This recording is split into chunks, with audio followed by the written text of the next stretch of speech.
Assalamualaikum warahmatullahi wabarakatuh. Waalaikumsalam. Puji syukur kita panjatkan atas kehadirat Allah yang Maha Esa, atas limpahan rahmatnya sehingga kita berkumpul dalam suasana yang penuh kebersamaan seperti yang kita rasakan pada saat sekarang ini. Baiklah, yang saya hormati, yang sama-sama kita hormati Ibu Kepala SDN 17 Kinali, Bapak Ibu Majelis Guru, beserta karyawati yang bisa hadir pada kesempatan kali ini. Terlebih dahulu, izinkan saya menyampaikan terima kasih yang sebesar-besarnya atas kehadiran Bapak Ibu semua pada acara yang telah dipersiapkan dengan sepenuh hati ini. Kehadiran Bapak Ibu di sini merupakan kebanggaan kami dan memberikan semangat baru dalam mewujudkan keberhasilan acara ini.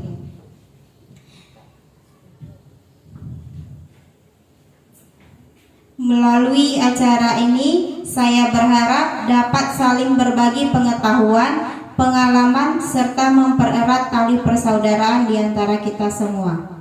Tanpa banyak kata, mari kita mulai acara ini dengan penuh semangat dan kegembiraan.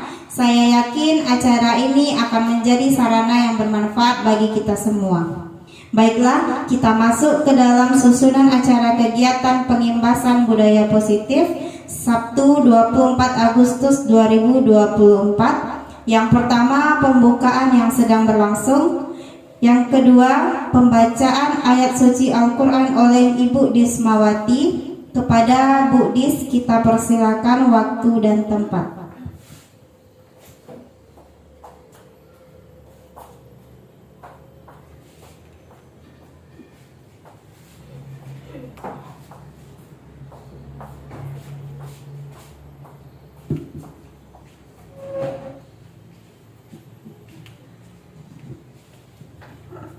Assalamualaikum warahmatullahi wabarakatuh.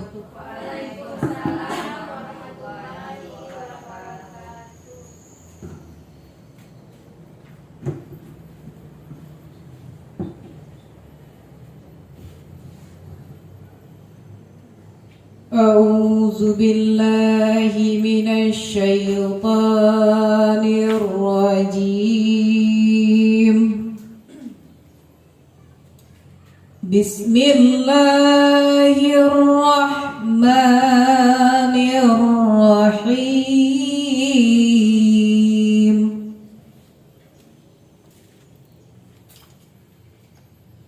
Alhamdulillahilladzi khalaqas samawati wal ardh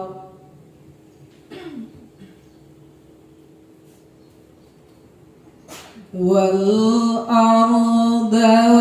ja'ala az-zulumati wan nur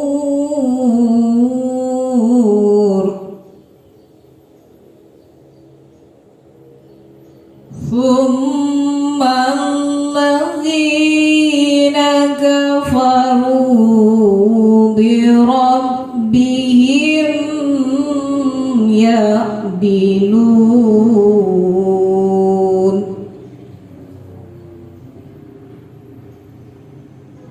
Huwallazi khalaqakum min tinin summa qada ajala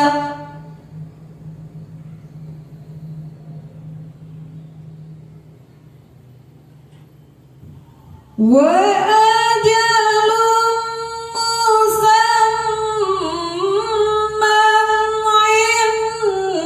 indahu summa antum tamtarun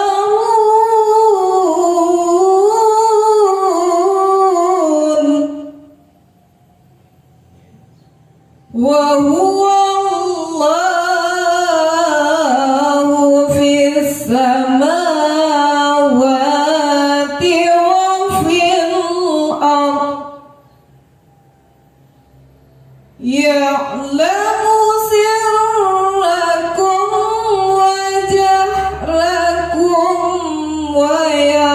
ya'lamu ma taksibun.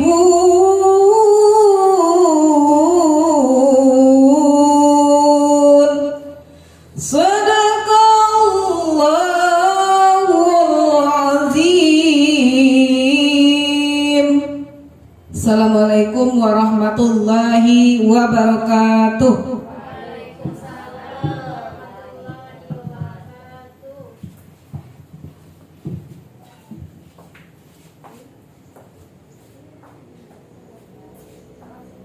Terima kasih kita ucapkan kepada Bu Dis.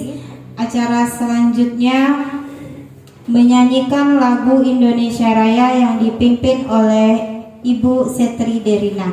Kepada Bu Setri Derina kita persilakan. Hadirin diharapkan berdiri.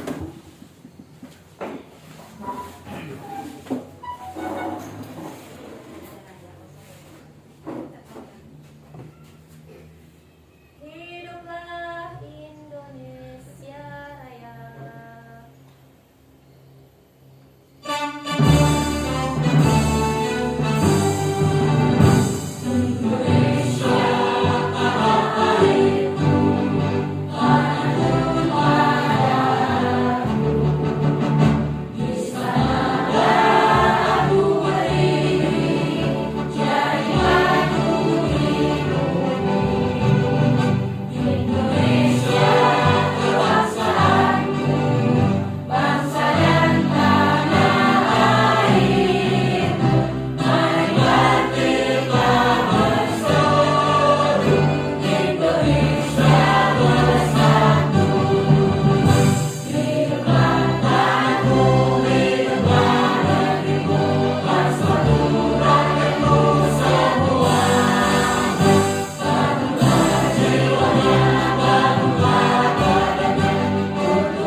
Hadirin disilakan duduk kembali.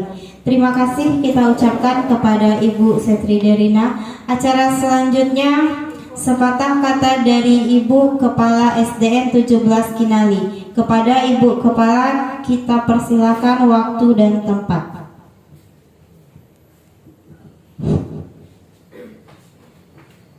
Bismillahirrahmanirrahim. Assalamualaikum warahmatullahi wabarakatuh.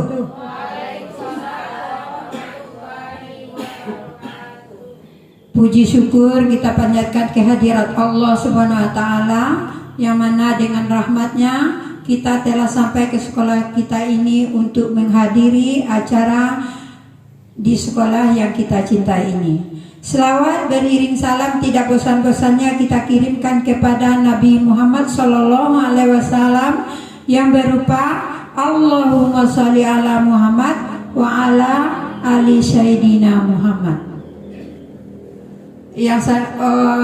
Bapak Ibu yang saya hormati, yang telah berkesempatan hadir pada acara kita ini untuk memajukan, memberi semangat kepada guru kita yang pada guru penggerak angkatan 11. Pada hari ini acara penyampaian budaya positif dari salah satu calon guru penggerak angkatan 11 Kabupaten Pasaman Barat di SD Negeri 17 Kinali atas nama Mitra Yuli Aspita SPD. Ini adalah salah satu tugas aksi nyata calon guru penggerak modul 1.4 budaya positif dilaksanakan di Kombel kita yaitu Komunitas Belajar SDN Negeri 17 Kinali. Marilah kita sama-sama mendengarkan dan memahami tentang apa yang disampaikan oleh Ibu Mitra Yuli Asvita SPD. Sekian penyampaian dari saya. Wabillahi taufiq wal hidayah. Assalamualaikum warahmatullahi wabarakatuh.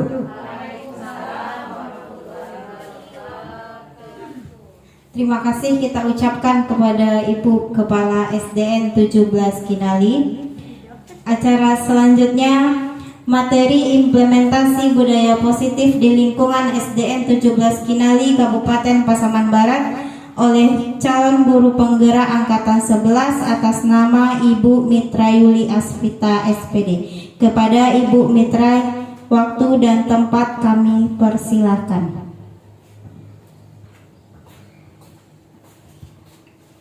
Assalamualaikum warahmatullahi wabarakatuh. Yang terhormat Ibu Kepala Sekolah SDN 17 Kinali dan selanjutnya teman-teman rekan guru yang telah meluangkan waktunya untuk hadir di kelas ini dalam kegiatan pengimbasan tentang budaya positif. Saya selaku dari calon guru penggerak angkatan 11 akan mempresentasikan tentang budaya positif. Pada acara ini ada beberapa materi yang akan saya sampaikan tentang perubahan paradigma belajar yang terdiri dari 1. Disiplin positif, 2. Motivasi perilaku manusia, 3. Kebutuhan dasar, 4. Posisi kontrol restitusi, 5. Keyakinan kelas, dan 6. Segitiga restitusi. Di perubahan paradigma belajar, di sini Stephen R. Covey mengatakan bahwa bila kita ingin membuat kemajuan, perlahan, sedikit-sedikit ubahlah sikap atau perilaku Anda. Namun bila kita ingin memperbaiki cara-cara utama kita, maka kita perlu mengubah kerangka acuan kita. Ubahlah bagaimana Anda melihat dunia, bagaimana Anda berpikir tentang manusia, dan ubahlah paradigma Anda, skema pemahaman dan penjelasan aspek-aspek tertentu tentang realitas.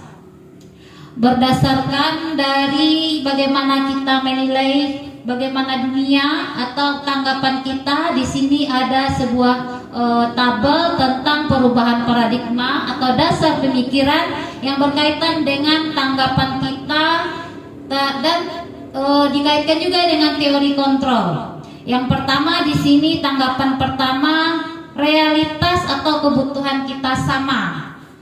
Apabila dikaitkan dengan teori kontrol, di sini realitas kebutuhan kita itu berbeda. Karena kalau menurut tanggapan kita bahwa sesuatu yang sama itu bisa kita kaitkan dengan teori kontrol, bahwa setiap peserta didik itu memiliki karakter yang berbeda-beda. Itu yang berkaitan dengan teori kontrol. Kemudian tanggapan kita selanjutnya yang kedua yaitu semua orang melihat hal yang sama.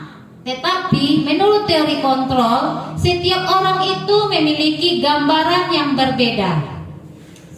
Begitu juga selanjutnya yang ketiga, kita mencoba mengubah orang agar berpandangan sama dengan kita. Tetapi berdasarkan teori kontrolnya, kita itu hanya bisa berusaha memahami pandangan orang lain tentang dunia. Kita tidak bisa memaksakan orang lain sesuai dengan pandangan yang kita miliki. Kemudian begitu juga tanggapan yang keempat, yaitu orang lain bisa mengontrol saya. Tetapi menurut teori kontrol, hanya Anda yang bisa mengontrol diri Anda. Jadi kita itu tidak bisa mengontrol orang lain ya Ibu, tetapi kita hanya bisa memberikan informasi. Nah, tentu itu yang melaksanakan diri kita lagi ya. Kemudian yang selanjutnya, tanggapan yang selanjutnya adalah pemaksaan ada pada saat bujukan gagal. Kalau teori kontrolnya di sini kolaborasi dan konsensus menciptakan pilihan-pilihan baru. Kemudian ada tanggapan selanjutnya yaitu model berpikir menang atau kalah. Kalau berdasarkan teori kontrol, model berpikirnya menang. Kalau tanggapan kita mungkin dalam suatu perlombaan atau mengikuti kegiatan yang berkaitan dengan menang kalah, mungkin kita berpikiran, oh ini bisa jadi ini kalau kita tidak ada persiapan kita bisa kalah, menang. Tetapi kalau berdasarkan teorinya kita harus berpikiran optimis, itu menang dan menang. Nah selanjutnya kita lanjut lagi materi kita, masuk ke budaya positif. Di sini budaya, mungkin ibu-ibu semuanya tahu apa itu arti budaya. Apa itu ibu-ibu budaya? Nah, budaya adalah sebuah kebiasaan. Lalu yang positif itu yang bagaimana ibu-ibu? Kebiasaan apa? Yang baik-baik atau sebuah kebaikan. Jadi budaya positif itu berarti kebiasaan baik yang kita terapkan di lingkungan sekolah. Budaya positif adalah nilai-nilai keyakinan, kebiasaan yang dilakukan di sekolah dan berpihak pada anak sehingga pada prosesnya dapat mewujudkan murid yang berpribadi kritis, memiliki rasa hormat, kasih sayang dan bertanggung jawab. Nah, berdasarkan dari materi kita pengertian dari budaya positif tadi. Di sini saya ingin menanyakan kenapa harus ada budaya positif di sekolah? Adakah ibu-ibu yang bisa menjawab? Kenapa? Apa alasannya kita harus di sekolah kita ini harus ada budaya positif? Betul, makasih Ibu Siti ya.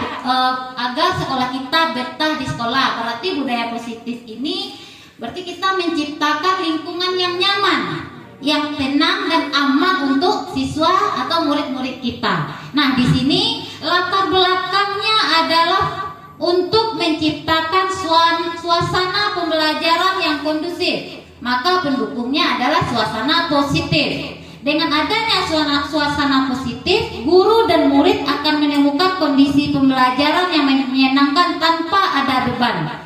Kemudian dengan suasana positif secara tidak langsung juga membentuk karakter anak. Tidak hanya dari segi intelektualnya tapi juga terbentuk oleh lingkungan belajar positif.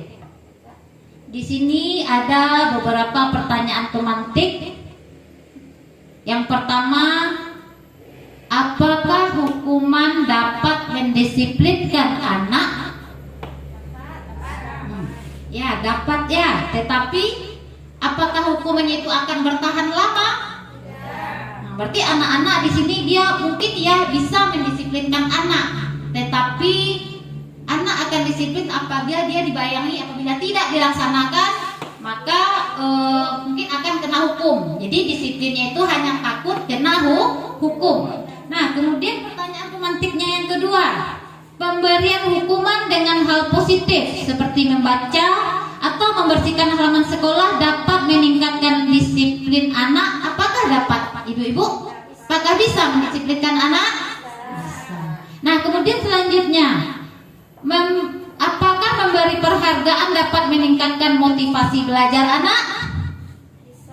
Nah, ya, tetap bisa. Dengan memberi penghargaan dapat meningkatkan motivasi belajar anak. Tapi mungkin ketika tidak ada penghargaan juga tidak akan membuat anak itu bisa untuk disiplin ya, karena dia mengharapkan ketika dia berdisiplin itu dia mendapatkan penghargaan, berarti diiming-imingi. Nah, selanjutnya kita masuk dengan tujuan dari disiplin positif. Nah, di sini sebagai pendidik tujuan kita adalah menciptakan anak-anak yang memiliki disiplin diri sehingga mereka bisa berperilaku dengan mengacu pada nilai-nilai kebajikan universal dan memiliki motivasi intrinsik bukan ekstrinsik. Jadi di sini yang nilai kebajikannya itu berkaitan dengan bagaimana anak ini bisa menerapkan nilai-nilai rasa hormat, bagaimana menerapkan nilai toleransi ya. Kalau motivasi intrinsik itu sudah ada dalam diri anak. Nah, kemudian kita lanjut lagi pengertian dari disiplin positif menurut Ki Hajar Dewantara. Nah, di sini Bapak Pendidikan kita Ki Hajar Dewantara menyatakan bahwa disiplin positif itu di mana ada kemerdekaan, disitulah harus ada disiplin yang kuat. Sungguh pun disiplin itu bersifat self-disiplin, yaitu kita sendiri yang mewajibkan kita dengan sekeras-kerasnya. Tetapi itu sama saja, sebab jikalau kita tidak cakap melakukan self-disiplin, wajiblah penguasa lain mendisiplinkan diri kita. Dan peraturan demikian itulah harus ada di dalam suasana yang merdeka. Berarti di sini kita artikan disiplin positif itu merupakan suatu cara penerapan disiplin tanpa kekerasan, ancaman yang dalam praktiknya melibatkan komunikasi tentang perilaku yang efektif antara guru dan murid. Disiplin positif mengajarkan murid untuk memahami konsekuensi dari perilaku mereka.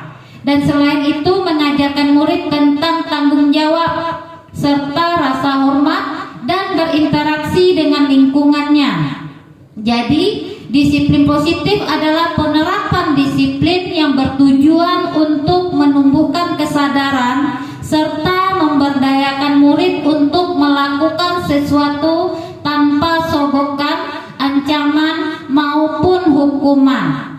Jadi, ibu-ibu, disiplin positif ini akan ada di sekolah kita tanpa kita harus memberikan ancaman atau hukuman supaya siswa kita atau murid kita melakukannya. Karena apabila dikaitkan dengan hukuman, kalau dia tidak melaksanakan, tentunya disiplin positif itu tidak akan dilaksanakan di sekolah kita karena anak akan memikirkan kalau dia tidak laksanakan berarti dia akan kena hukuman. Baiklah, di sini selanjutnya disiplin positif akan melahirkan nilai-nilai kebaikan. Maksudnya nilai-nilai kebaikan tadi seperti yang sudah saya bilang, yang saya uraikan tadi, yaitu nilai saling menghargai, toleransi, berketuhanan yang Maha Esa. Itu kaitannya dengan, dan masih ada nilai-nilai yang lainnya ya. Selanjutnya kita lanjut lagi masuk ke motivasi perilaku manusia. Nah, motivasi perilaku manusia ini ada 3. Yang pertama adalah menghindari ketidaknyamanan dan hukuman. Di sini maksud dari menghindari ketidaknyamanan dan hukuman adalah di anak-anak itu dia akan disiplin karena dia tidak ingin ditegur oleh guru. Jadi dia akan disiplin takut ditegur oleh guru. Kemudian yang kedua, dia ingin mendapatkan penghargaan. Itu yang keduanya, motivasi perilaku manusia yang keduanya adalah ingin mendapatkan penghargaan atau pujian. Jadi dia melakukan segala sesuatu itu dia menginginkan penghargaan. Kemudian motivasinya yang ketiga adalah ingin menjadi pembelajar sepanjang hayat, menjadi orang yang berusaha dan bertanggung jawab, serta menghargai diri Anda sendiri sebagai teladan bagi lingkungannya. Berarti dari ketiga motivasi ini kira-kira menurut Ibu mana yang mungkin bisa kita terapkan? Nah, berarti kita bisa mengambil motivasi perilaku manusia yang ketiga, bahwa menjadi pembelajar sepanjang hayat, menjadi orang yang berusaha dan bertanggung jawab serta menghargai diri sendiri. Berarti di sini anak dia melakukannya atas kemauannya sendiri. Tidak bisa kita paksa karena semuanya itu berasal dari dirinya sendiri. Kemudian kita masuk lagi pada 5 kebutuhan dasar manusia. Kebutuhan dasar manusia yang pertama adalah bagaimana kita itu sebagai manusia atau bagaimana seorang murid itu dia bisa bertahan hidup. Yang mana cara kita untuk bertahan hidup apa saja Ibu? Nah ya, butuh makan, Kemudian apa lagi yang kita butuhkan? Nah, butuh pakaian, butuh tempat tinggal. Nah, begitu juga dengan murid kita. Dia membutuhkan untuk bertahan hidup, misalnya untuk di sekolahnya itu dia membutuhkan ilmu. Dia butuh ilmu. Nah, di sana dia mempertahankan hidupnya, bagaimana dia bisa menjadi pelajar sepanjang hayat. Kemudian ada lagi penguasaan. Ada tentang penguasaan. Kemudian ada kasih sayang dan rasa diterima. Nah, di sini kadang-kadang anak kita itu di dalam kelas, ibu-ibu ya semuanya, ada yang berperilakunya itu dia ingin menarik perhatian gurunya. Mungkin dia di rumah itu mungkin kurang perhatian dari orang tuanya. Jadi di sekolah dia bikinlah masalah atau ulah yang dapat menarik perhatian gurunya. Berarti di sini anak murid kita itu membutuhkan kasih sayang atau rasa diterima. Nah, kemudian ada lagi kebebasan. Ada kebutuhan yang keempatnya itu kebebasan. Bagaimana anak kita ini dia bisa bereksplorasi ya untuk dirinya sendiri. Dia bebas menentukan bagaimana dia ingin cara belajarnya. Kemudian begitu juga kesenangan yang kelima, kebutuhan dasarnya yang kelima itu kesenangan. Nah, kesenangan ini bagaimana anak-anak murid kita itu di kelas itu dia bisa belajar dengan tenang, aman dan bahagia. Kemudian kita masuk pada 5 posisi kontrol guru. Nah, 5 posisi kontrol guru ini terdiri dari yang pertama adalah penghukum, yang kedua pembuat rasa bersalah, yang ketiga teman, yang keempat pemantau, dan yang kelima manajer. Jadi dari 5 posisi kontrol guru ini nanti akan ada sebuah video yang akan ibu amati. Ya, silakan ibu perhatikan ke depan. Ini ada sebuah video yang berkaitan dengan 5 posisi kontrol.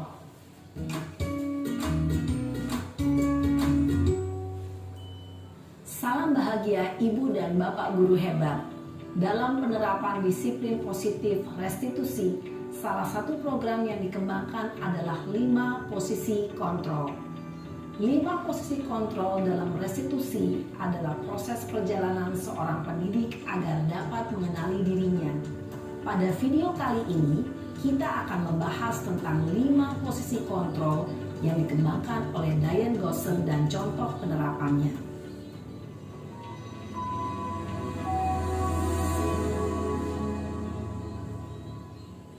5 posisi kontrol itu adalah 1. Posisi penghukum, 2. Posisi pembuat merasa bersalah, 3. Posisi teman, 4. Posisi pemantau atau monitor, dan 5. Posisi manajer.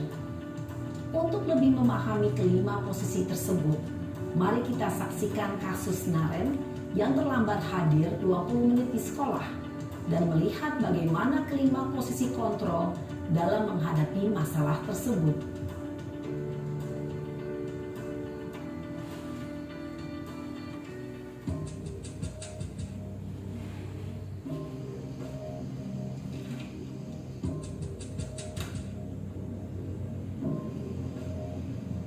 Naren! Sini kamu! Selamat pagi, Bu. Selalu terlambat. Kamu deh, pasti terlambat. Maaf, Bu. Saya Apa? Apa coba? Alasan kamu apa lagi? Kapan sih kamu tidak terlambat? Malas sekali ya kamu jadi anak. Saya Dasar pemalas. Gak kapok-kapok sih kamu. Sudah berapa kali terlambat? Sana, kamu keliling lapangan basket 2 kali. Kenapa saya harus keliling lapangan basket, Bu? Kenapa? Kamu melawan ibu? Berani-beraninya jawab. Sudah terlambat, masih berani jawab pula. Sekarang, keliling lapangan basket 5 kali sekalian. Biar kapok. Cepat. Pergi sana ke lapangan basket. Posisi penghukum biasanya berbicara dengan nada tinggi, menghardik, menunjuk-nunjuk, menyakiti, dan menyindir. Hukuman bisa berupa fisik maupun psikis. Ibu dan bapak guru hebat. Dampak yang terjadi pada murid ketika guru berada pada posisi penghukum adalah murid cenderung akan memberontak, bahkan menyimpan dendam.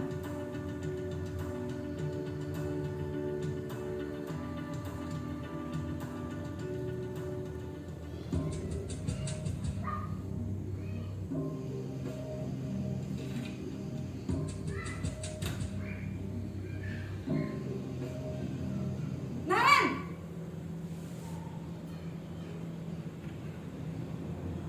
Selamat pagi, Bu. Naren. Kamu kenapa terlambat lagi, nak? Ya Tuhan, Naren. Kamu senang ya bikin ibu susah ya? Kalau kamu terlambat lagi, nanti ibu yang ditegur bapak kepala sekolah, nak. Disangka ibu tidak bisa membina kamu. Duh, gimana ini? Maaf, Bu. Duh, Gusti Naren. Kamu suka ya kalau ibu ditegur bapak kepala sekolah? Terus, sekarang ibu harus tulis apa ini di buku absen? Ini kamu sudah sering terlambat loh. Ibu harus apa coba? Maaf, Bu. Maaf sekali. Ya sudah, lain kali jangan bikin ibu susah lagi ya, nak ya. Ibu tidak akan kuat lagi kalau kamu begini terus. Bisa jantungan kalau ibu ditegur bapak kepala sekolah. Sana cepat ke kelas. Maaf ya, Bu. Maaf sekali. Posisi pembuat rasa bersalah berbicara dengan nada tenang, cenderung lembut. Namun kata-kata yang diutarakan membuat murid merasa menjadi orang yang gagal, memandang buruk dirinya sendiri, merasa tidak berharga, dan tidak sanggup membahagiakan orang lain. Ketika guru mengambil posisi pembuat rasa bersalah, murid akan menganggap dirinya yang bersalah dan ia akan menyimpan emosi negatif tersebut di dalam dirinya.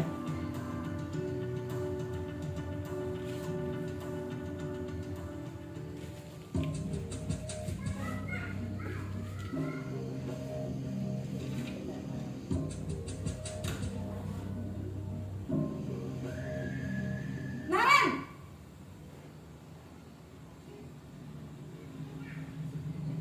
Selamat pagi, Bu.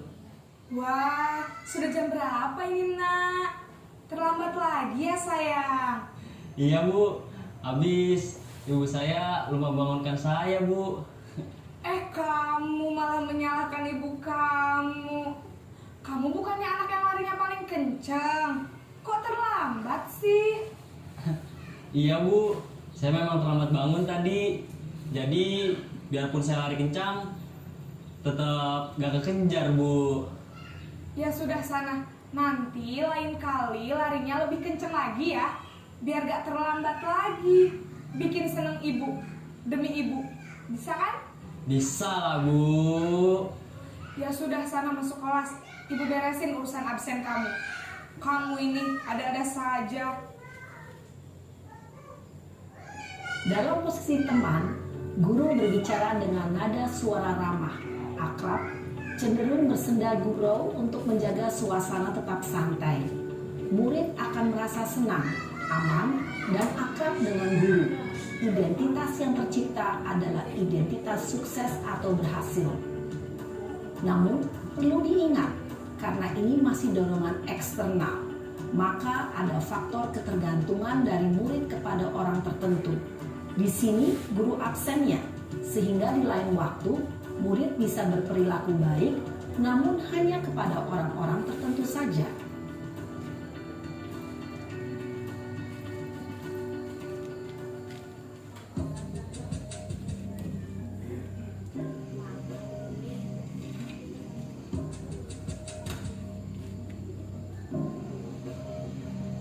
Naren!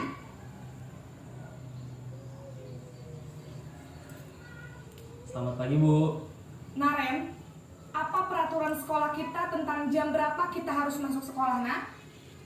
Kita harus di sekolah jam 7, Bu. Iya, betul. Sekarang sudah jam 7.20. Naren sudah tahu konsekuensinya jika terlambat hadir? Paham, Bu. Saya harus tinggal kelas pas jam istirahat selama 20 menit. Iya, benar. Konsekuensinya demikian. Jadi nanti jam 9.30 pas istirahat, kamu harus tinggal di kelas, kerjakan tugas tambahan untuk ketertinggalan kamu, ya? Baik, Bu. Posisi pemantau mengandalkan penghitungan atau data untuk mengontrol murid. Guru mengarahkan murid berdasarkan peraturan dan konsekuensi. Seorang pemantau menunjukkan bahasa tubuh dan ekspresi wajah yang datar dan cenderung formal.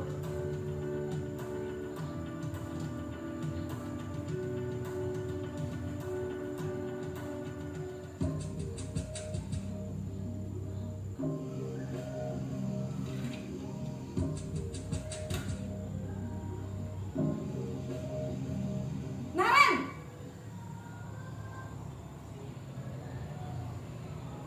Selamat pagi, Bu. Selamat pagi, Naren. Maaf, Bu. Saya terlambat. Iya, sekolah masuknya jam 7, sekarang sudah jam 7.20. Jadi sekarang bagaimana ini, Naren? Maaf, Bu. Saya lupa setel alarm saya semalam. Baiklah, menurut kamu, keyakinan sekolah yang mana yang perlu kamu tingkatkan? Menghargai diri sendiri dan orang lain mungkin ya, Bu. Setuju. Jadi, apakah Naren meyakini prinsip saling menghormati tersebut? Iya, Bu. Saya meyakininya. Apakah Naren bersedia memperbaiki masalah keterlambatan ini? Bersedia, Bu. Bagaimana kamu akan perbaiki masalah keterlambatan ini? Saya akan coba untuk tidak lupa menyetel alarm saya, Bu. Baik, kalau Naren lupa menyetel alarm di rumah, ada orang yang kira-kira bisa bantu mengingatkan tidak? Ada, Bu. Kakak saya, Kak Ema. Ada lagi selain Kak Ema? Selain Kak Ema, ada ibu saya.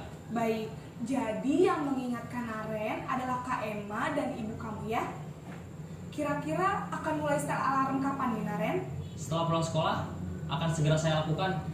Baik, jadi Naren akan setel alarm untuk bangun besok pagi dan akan diingatkan oleh kakak dan ibunda Naren ya. Ada lagi yang mungkin perlu dilakukan, Naren, agar tidak terlambat bangun lagi? Tidak ada, Bu. Baik, Naren, terima kasih untuk kerjasama kamu. Sekarang kamu perlu kembali ke kelas untuk belajar. Baik, Bu. Terima kasih.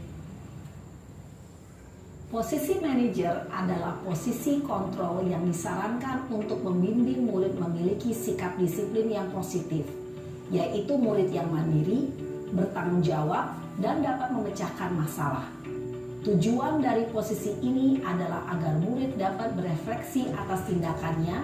Guru akan dengan tulus memberikan pertanyaan-pertanyaan bermakna, sehingga membuat murid dapat belajar dari kesalahannya dan mencari sebuah solusi untuk menyelesaikannya.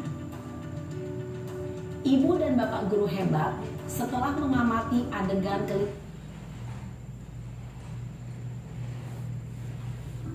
Nah, berdasarkan video yang sudah kita amati tadi itu, dari 5 posisi kontrol yang ada kita lakukan untuk murid kita, yang ada penghukum, pembuat merasa bersalah, ada sebagai teman, ada sebagai pemantau, kemudian ada yang sebagai manajer. Menurut ibu-ibu, kira-kira posisi yang mana yang paling ideal yang bisa kita gunakan atau kita terapkan pada murid kita di kelas kita? Ya, di sini yang paling ideal kita terapkan adalah posisi manajer, di mana di sini kita bisa mendidik siswa kita atau murid kita untuk mandiri, bertanggung jawab, dan memecahkan masalahnya. Nah, kemudian kita bahas sepintas tentang posisi kontrol. Yang pertama, penghukum. Tadi berdasarkan video itu adalah video tentang Naren yang terlambat 20 menit ke sekolah, kemudian dipanggil oleh gurunya. Sesuai dengan video tadi itu, di sana gurunya itu mengeluarkan nada suara yang tinggi, kemudian matanya melotot dan menunjuk-nunjuk serta menghardik. Jadi di sini posisi kontrol penghukum ini malah membuat murid kita akan menjadi dendam kepada kita, atau dia tidak akan menyukai kita sebagai gurunya. Kemudian posisi kontrol yang keduanya adalah pembuat merasa bersalah, di mana tadi pada berdasarkan videonya itu bahwa di sini gurunya itu berbicaranya memelas, dia tenang atau ibaratnya seperti sedih. Bagaimana dia bisa membuat siswa itu merasakan bersalah terhadap dirinya. Nah, pada posisi ini mungkin sesuai dengan Naren tadi itu, ibunya itu kenapa Naren itu terlambat ya, kemudian kalau dia seperti ini terus, mungkin ibu gurunya bisa ditegur oleh kepala sekolah. Jadi di sana kata-katanya itu bagaimana siswa tersebut bisa merasa bersalah. Kemudian yang ketiga adalah posisi kontrol teman. Seperti yang kita lihat berdasarkan video tersebut, di sana tadi suaranya nada gurunya itu ramah, atau bagaimana dia bersikap akrab dan bisa dalam kasusnya itu dia bercanda dengan siswanya, atau dia bercanda dengan Naren. Nah, pada posisi ini akan menjalin hubungan yang baik antara guru dan murid. Ada posisi yang keempat adalah posisi kontrol pemantau. Di sini ciri dari gurunya tadi berdasarkan videonya itu nada suara guru itu datar atau bahasa tubuhnya formal. Di sini tugas guru hanya memantau, berarti mengawasi. Pada saat mengawasi bertanggung jawab atas perilaku orang murid yang diawasinya. Dan posisi pemantau berdasarkan pada peraturan-peraturan dan konsekuensi. Jadi di sini pada posisi manajer ini kita sebagai guru hanya mengingatkan murid akan peraturan, kemudian apa konsekuensinya. Kemudian lanjut posisi kontrol yang kelima, yaitu manajer.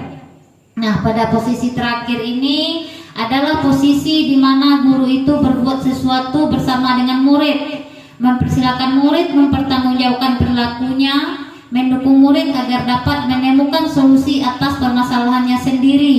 Berarti di sini kita melatih murid untuk mandiri serta bertanggung jawab dan mampu dia menyelesaikan masalah yang sedang dia hadapi. Jadi dari kelima posisi itu, posisi manajer lah yang ideal untuk kita terapkan di kelas kita terhadap murid kita. Kemudian kita lanjut pada materi kita dengan keyakinan kelas. Nah, keyakinan kelas ini bersifat lebih abstrak pada peraturan yang lebih rinci dan konkret. Keyakinan kelas berupa pernyataan-pernyataan universal.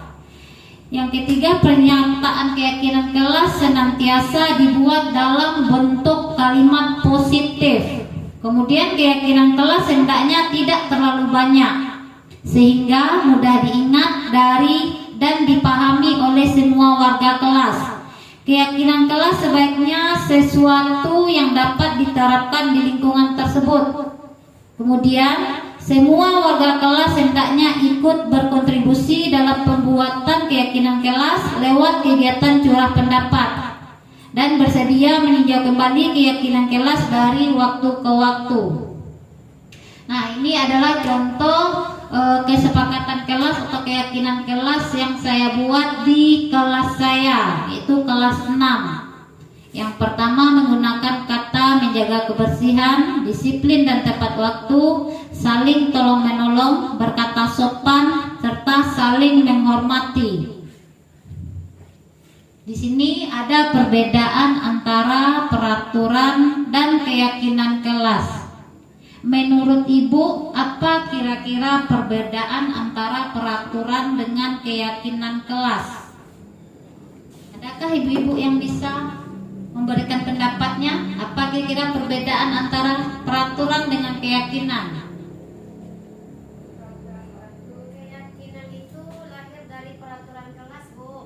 Ya. Kemudian yang peraturan itu apa kira-kira Ibu? Sesuatu yang tidak Ya. boleh dikerjakan. Ya, sesuatu yang tidak boleh kita kerjakan atau peraturan itu emang sudah ada di sekolah kita. Jadi perbedaan antara peraturan dan keyakinan kelas, kalau peraturan yang telah ada ya itu telah ditetapkan. Tapi kalau keyakinan ini adalah kita yang membuat kesepakatan. Yang mana kalau peraturan itu dia menggunakan kalimat-kalimat negatif. Tetapi kalau keyakinan dari kalimat negatif dari peraturan tersebut kita rubah menjadi kalimat positif. Tetapi yang kita utarakan di sini adalah hasil dari kalimat positif itu kita arahkan kepada nilai-nilai kebajikan universal. Contohnya di sini peraturan, contohnya adalah selalu kembalikan buku ke tempatnya. Jadi dari selalu mengembalikan buku ke tempatnya ini kalau untuk kata keyakinan kelasnya berarti ini menggunakan nilai kebajikan tanggung jawab. Kemudian peraturan selanjutnya adalah dilarang mengganggu orang lain. Yang dilarang itu adalah kalimat negatif. Kemudian kalau di sini kita alihkan keyakinan kelas itu menghormati orang lain. Kemudian hadir ke sekolah 5 menit sebelum pembelajaran dimulai. Kalau keyakinan kelasnya berkomitmen. Kemudian peraturan selanjutnya adalah dilarang melakukan kekerasan. Berarti di sini keyakinan kelasnya adalah keselamatan atau menghormati orang lain. Kemudian peraturan selanjutnya adalah dilarang menggunakan narkoba. Berarti kaitannya dengan kesehatan untuk keyakinan kelasnya. Kemudian dilarang menunggu giliran atau di sini berarti keyakinan kelasnya adalah menghormati orang lain atau bersabar. Kemudian peraturan yang selanjutnya gunakan masker. Berarti untuk keyakinan kelasnya adalah kesehatan. Nah, lanjut. Di sini ada materi yang berkaitan lagi dengan hukuman atau konsekuensi. Di sini ada beberapa contoh hukuman atau konsekuensi. Saya ingin ibu-ibu bisa menentukan atau menunjukkan. Misalnya tindakan guru yang pertama adalah mencatat 100 kali di dalam buku kalimat "saya tidak akan terlambat lagi" karena terlambat ke sekolah. Nah, kalimat tersebut adalah termasuk ke dalam hukuman atau konsekuensi? Termasuk? Berarti di sini hukuman. Nah, kemudian kalimat yang kedua, lari mengelilingi lapangan basket 2 kali karena terlambat hadir di sekolah. Ini termasuk hukuman. Kemudian tindakan yang ketiga, murid diminta untuk push up 15 kali karena tidak menggunakan masker ke sekolah. Berarti ini juga termasuk hukuman. Kemudian mengambil kertas tugas teman yang telah menggantikan kertas tugas teman yang telah dicoret-coret. Ini termasuk ke dalam konsekuensi. Kemudian membersihkan tumpahan air di meja tulis karena tersenggol pada saat belajar. Konsekuensi. Kemudian murid disuruh untuk mengenakan sepatu seharian di sekolah karena tidak mengenakan sepatu hitam. Itu termasuk ke mana? Hukuman. Kemudian lari mengelilingi lapangan basket 2 kali karena terlambat 10 menit untuk pelajaran PJOK. Ini juga termasuk termasuk ke dalam konsekuensi. Sekarang coba Ibu perhatikan dari jawaban yang Ibu uraikan, Ibu jelaskan. Coba perhatikan apakah sesuai. Di sini mencatat 100 kali, berarti ini berkaitan dengan hukuman. Cocok. Kemudian lari mengelilingi lapangan juga termasuk ke hukuman. Kemudian murid diminta untuk push up, juga hukuman. Kemudian menggantikan kelas kertas tugas teman, ini datangnya konsekuensi. Kemudian membersihkan tumpahan air di meja tulis, konsekuensi. Kemudian murid disuruh untuk mengenakan sepatu seharian di sekolah, ini termasuk ke dalam hukuman. Kemudian lari mengelilingi lapangan basket 2 kali karena terlambat 10 menit, ini masuk ke dalam konsekuensi. Berarti yang utarakan benar. Kemudian kita lanjut pada perbedaan hukuman dan konsekuensi. Di sini perbedaan antara hukuman dan konsekuensi. Kalau hukuman adalah sesuatu yang menyakitkan yang harus terjadi, membuat anak sakit, baik itu fisik untuk jangka waktu yang lama, anak membenci kedisiplinan, kemudian mendorong anak menyakiti diri sendiri, konsep diri yang buruk. Kemudian anak belajar untuk menyembunyikan kesalahan, marah, rasa bersalah, dipermalukan, dan merasa tak dihargai. Itu kaitannya itu adalah hukuman ya. Tetapi bedanya dengan konsekuensi, kalau konsekuensi ini sesuatu yang harus terjadi. Konsekuensi ini kaitannya itu apabila kita melanggar sebuah peraturan, kemudian membuat anak merasa tidak nyaman dalam waktu yang pendek. Kemudian anak menghargai disiplin, mendorong anak agar mudah menyesuaikan diri, konsep diri yang baik. Anak belajar untuk mematuhi peraturan, kemudian kehilangan hak, dibuat tidak nyaman, diasingkan untuk sementara. Jadi perbedaan antara hukuman berarti kalau hukuman itu sama halnya kita menyakiti anak. Kalau konsekuensi ini kaitannya kenapa anak bisa bertanggung jawab. Terima kasih Bu Dis. Di sini anak bisa bertanggung jawab karena dia udah tahu kalau dia melanggar peraturan ini konsekuensinya sesuai dari tindakan yang sebelumnya tadi. Nah, kemudian kita lanjut pada identitas gagal atau identitas sukses dalam disiplin yang termasuk ke dalam identitas gagal dan identitas sukses. Di sini kalau hukuman itu dia tergolong ke dalam disiplin yang kaitannya itu ke dalam identitas gagal. Dimana kalau hukuman itu sesuatu yang menyakitkan, yang harus terjadi, tidak nyaman, korban mendapatkan keadilan, murid akan tersakiti, perilaku pasif agresif meningkat, kemudian sistem tidak akan berjalan bila murid tidak takut.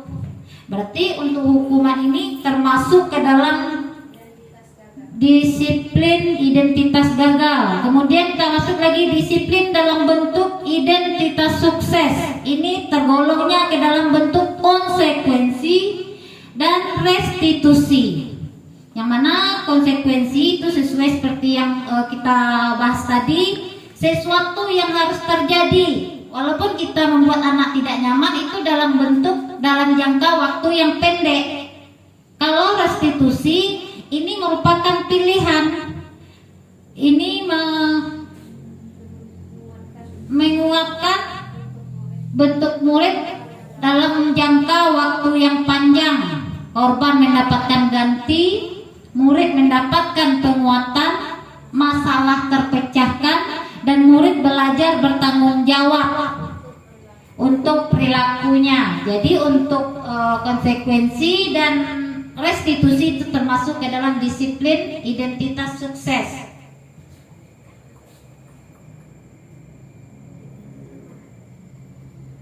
Kemudian kita kembali lagi kepada 5 posisi kontrol, yang mana ini juga termasuk ke dalam bentuk motivasi identitas gagal, berhasil, dan sukses. Yang mana untuk identitas gagal, untuk motivasinya di sini guru. Ya, di sini ada kata penghukum atau pembuat merasa bersalah, itu termasuk ke dalam motivasi dalam bentuk identitas gagal. Kemudian untuk teman dan pemantau itu termasuk ke dalam identitas berhasil dan sukses. Terakhir yang posisi kontrol yang kelima ini termasuk ke dalam identitas sukses dan berhasil. Nah, selanjutnya di sini ada beberapa pernyataan. Ini kita kaitkan dengan 5 posisi kontrol. Pernyataannya ya, yang pertama di sini, saya kecewa sekali dengan kamu. Itu termasuk ke dalam kalimatnya, itu tuh tergolong ke dalam posisi kontrol yang mana? Nah, pembuat orang merasa bersalah. Kemudian selanjutnya, kamu tidak pernah benar melakukannya. Itu tergolong ke dalam posisi kata-kata untuk posisi kontrol penghukum. Kemudian, ayolah lakukan demi ibu dan bapak. Nah, di sini berarti pernyataannya, kata-katanya itu kaitannya dengan posisi kontrol guru sebagai teman. Kemudian, apakah kamu mau mendapatkan stiker bintang hari ini? Nah, ini cocoknya pada posisi kontrol apa kata-kata ini, ibu-ibu? Pemantau. Kemudian, bagaimana kamu bisa menyelesaikan masalah ini? Nah, ini termasuk ke dalam posisi manajer. Kamu selalu yang paling terakhir. Nah, kalau yang untuk kata yang terakhir itu maksudnya ke dalam kalimat yang cocok kita gunakan untuk posisi kontrol apa, ibu-ibu? Penghukum. Selanjutnya kita masuk ke materi restitusi. Restitusi adalah proses menciptakan kondisi bagi murid untuk memperbaiki kesalahan mereka, sehingga mereka bisa kembali pada kelompok mereka dengan karakter yang lebih kuat. Restitusi juga merupakan proses kolaboratif yang mengajarkan murid untuk mencari solusi untuk masalah mereka dan membantu murid berpikir tentang orang seperti apa yang mereka inginkan dan bagaimana mereka harus memperlakukan orang lain. Ciri-ciri restitusi. Yang pertama, bukan untuk menelaah kesalahan, namun untuk belajar dari kesalahan. Yang kedua, memperbaiki hubungan. Yang ketiga, tawaran, bukan paksaan. Yang keempat, restitusi menuntut untuk melihat ke dalam diri. Yang kelima, restitusi mencari kebutuhan dasar yang mendasari tindakan. Yang keenam, restitusi diri adalah cara yang paling baik. Kemudian segitiga restitusi itu terdiri dari 3. Yang pertama, menstabilkan identitas. Yang kedua, validasi tindakan. Yang ketiga, menanyakan keyakinan. Nah, di sini untuk tahap 1, menstabilkan identitas ini. Pada tahap menstabilkan identitas ini, peserta didik diajak untuk tenang dan kembali ke suasana hati di mana proses belajar dan penyelesaian masalah bisa kita lakukan. Nah, contoh kalimat-kalimatnya mungkin bisa kita gunakan, tidak ada manusia yang sempurna, atau kita sebagai gurunya juga pernah melakukan kesalahan seperti itu. Kita bisa menyelesaikan ini. Nah, atau kata-katanya juga bisa ibu tidak mencari siapa yang salah. Kamu berhak merasa begitu. Kemudian yang kedua adalah validasi tindakan yang salah. Pada validasi tindakan yang salah ini adalah perbuatan yang salah pada peserta didik seringkali dilakukan untuk memenuhi beberapa kebutuhan pada manusia. Disinilah guru harus mampu memahami maksud perbuatan peserta didik tersebut. Nah, kata-kata mungkin yang bisa kita gunakan untuk validasi tindakan yang salah ini adalah yang pertama, kamu pasti punya alasan mengapa melakukan hal itu. Mungkin kita bisa menggunakan kata itu untuk menanyakan kepada anak karena dia melakukan kesalahan itu. Tadi itu kan berkaitan dengan 5 kebutuhan manusia yang telah kita bahas tadi. Kemudian lanjut yang ketiga, menanyakan keyakinan. Nah, di sini peserta didik itu siap untuk dihubungkan dengan nilai-nilai yang dia percaya dan menjadi orang yang dia inginkan. Mungkin di sini kata yang bisa kita tanyakan dulu tentang apa yang telah dia lakukan. Lalu kita kaitkan dengan keyakinan kelas yang telah kita buat di kelas kita. Ini tuh kalimat yang bisa kita sampaikan. Baiklah, ibu-ibu semuanya, itulah materi dari budaya positif yang saya tampilkan. Saya akhiri. Wassalamualaikum warahmatullahi wabarakatuh.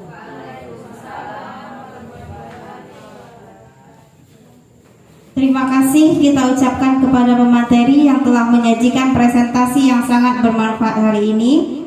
Kita semua telah mendapatkan banyak sekali wawasan baru yang tentunya akan memberikan kontribusi positif bagi kita sebagai pendidik. Saya juga ingin mengucapkan terima kasih kepada Bapak Ibu yang telah berpartisipasi dalam acara ini. Semoga presentasi hari ini dapat memberikan inspirasi dan motivasi bagi kita semua. Saya sebagai moderator undur diri, saya akhiri dengan wassalamualaikum warahmatullahi wabarakatuh.